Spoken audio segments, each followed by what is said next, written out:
Good morning to everyone. Welcome to another episode of the Coach's Corner. We are speaking to SWD's main coach and man in charge, Zane Kirchner, this morning. Welcome, Zane.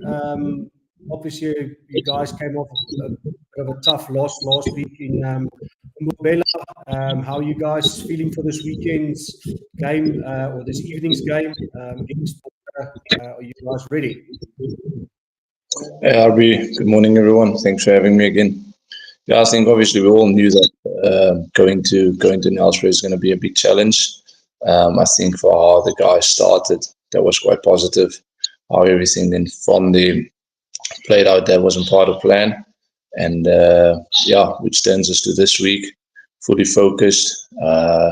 You got almost like two similar classes coming to the fore this weekend, where we have our counterparts from down under East London border. So yeah, definitely a challenge that we're looking forward to.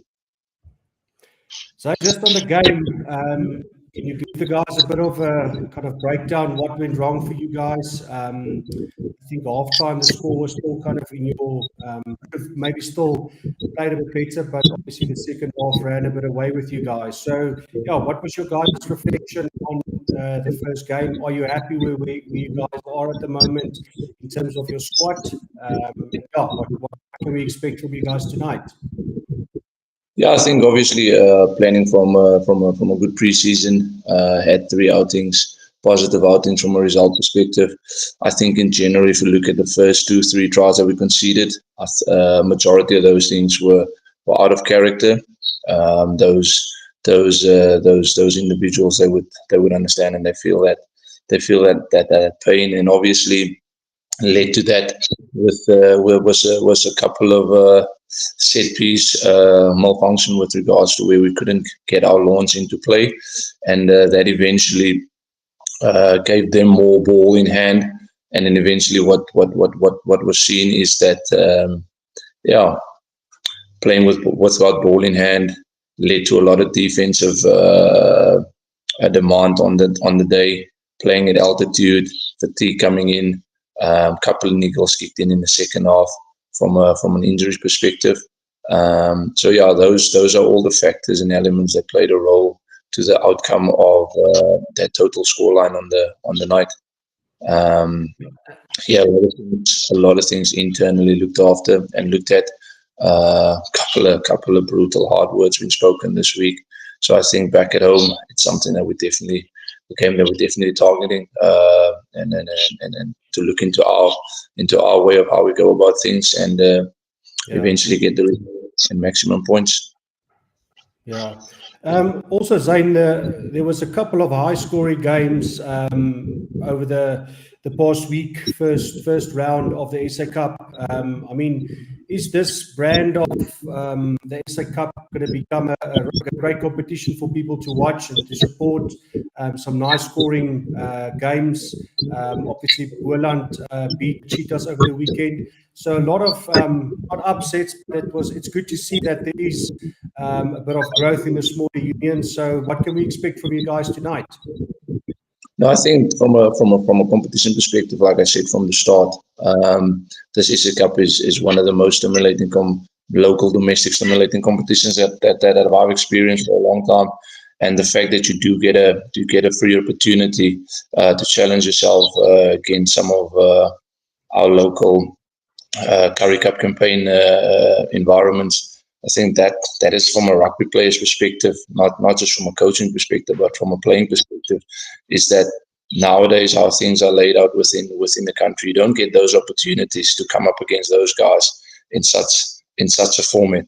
I think this is a week where we could take the learnings, obviously, from last week, and how we can just turn it internally, and how we get to focus on our little things that we need to get right.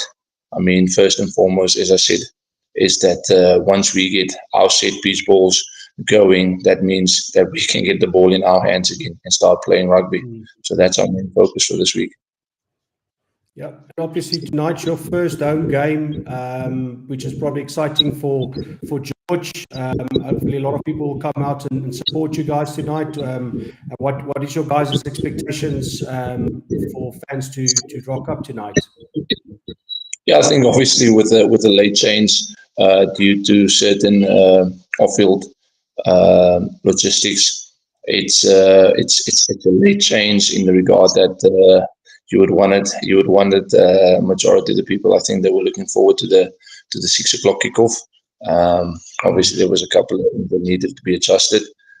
So Friday afternoons, yeah, people love the Friday night lights. I think today's going to be a bit tough from an attendance perspective, but definitely looking forward in the regard for those faithfuls that will turn up in a Friday afternoon. It is it's a bit gloomy from an overcast, coldy winter's day, but hopefully, as I said, the faithful pulls up and come and support the men.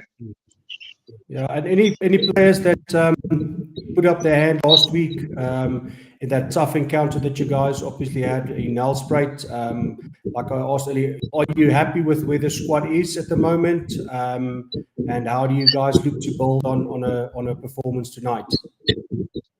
Yeah, as said, the reflection of what we were busy with over the last, say, 10, 12 weeks probably wasn't reflected on Friday evening from a result perspective. The fact that the guys didn't give up from a fight perspective, that is all internal that we can fix. Not going to run to any doubts with regards to who put their hands up and who didn't put their hands up. I think collectively and internally is that the guys were man enough to accept the fact that we came up second best last week in all aspects, and it's obviously to drive that frustration into your internal and individual performance, and eventually collectively that will create that snowball effect that can become contagious within the environment. Yeah. And obviously the Border Bulldogs lost against the Griffins on the weekend, but also scored 32 points. So obviously it looks like they are a bit of a running team this year. So yeah, what have you guys picked up from your analysis over the week on what to expect from Border? Yeah, like you mentioned there, obviously it was a high scoring game again, meaning they gave themselves a chance at home to play with ball in hand and to express themselves. So there is a couple of threats in their group and around the park. Obviously, when you've got a couple of loose, scrappy things that's going on. So trying to keep that to a minimum from our side, and we have to look after our ball position. But yeah, there is a couple of quality individuals within their setup, and that's well prepared for them for this afternoon. Okay. And then just from a tickets perspective, where can fans buy tickets? How do they get into the gates? Just for people obviously watching that is in the George area. If you people around George, there it's free entry. Everybody's welcome. Come in your masses. Come and support. If possible, wear some green. Okay. Well, that's it for this weekend's chat with Zane Kirchner from SWD. Zane, thanks for joining us again today. Good luck for your game tonight. Everyone that can't be at the stadium, where can they watch the game live or live stream for people that obviously The game will be live streamed via 248. It will be a live streaming at 3:30. Okay, thanks a lot for your time, Zane. Good luck. We'll catch up again next week. Thank you, sir. Thank you, sir. So yeah, guys, as you see from Zane again, come back from a tough loss against the Pumas last week. But yeah, a lot of optimism from the SWD Eagles camp down in George.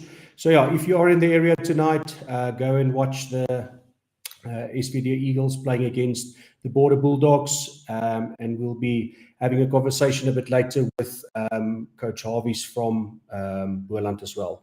Thanks for tuning in, and please subscribe to all of our channels, as well as checking all of the news on Octafield